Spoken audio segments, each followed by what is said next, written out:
আদাব, আমি পীযূষ কুমার রায়, উপসহকারী কৃষি কর্মকর্তা, শঙ্করপুর ব্লক, মোগামতলা ইউনিয়ন, উপজেলা শিবগঞ্জ।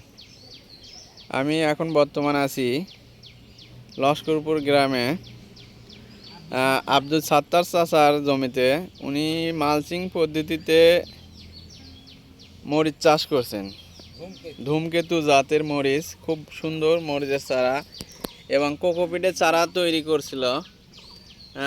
বর্তমানে এখন চারা রোপণ করা শেষ হয়েছে এবং চারাগুলো সবুজ হয়ে উঠছে মালচিংয়ে খুব সুন্দরভাবে। এই যে এখানে কোকোপিটের চারা তৈরি করছে এভাবে। এই যে এখানে চারা আছে কিছু, এটা রেখে দিয়েছে, দুই একটা চারা মিস করলে ওইটাতে আবার রোপণ করবে। আর পাশে আর একটা জমিতে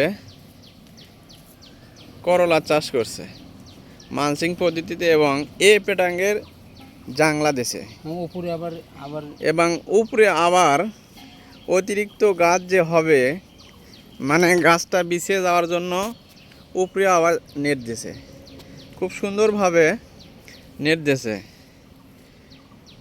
জাতটা কি চাচা? এটা হলো লিডার আর নবাব। হ্যাঁ, সরাসরি আমরা তার কাছ থেকে কথা শুনতে পাচ্ছি। এগ্রো ওয়ানের লিডার, আর কিছু অংশ আছে নবাব, বন্ধনের নবাব, বন্ধন সিডের নবাব।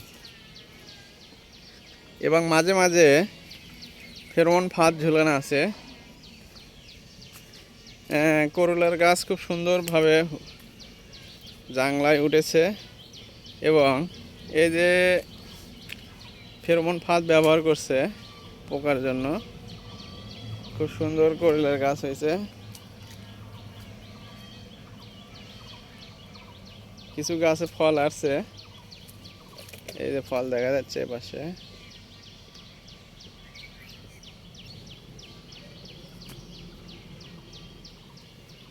ধন্যবাদ সবাইকে। চাচার এই করলার জমি পরিদর্শন করে চাচাকে পরামর্শ দিলাম এখন কি ওষুধ দিতে হবে। পাশে আনোয়ার ভাই আছে, আনোয়ার ভাই কিছু ভিডিও করতেছে। ধন্যবাদ সবাইকে।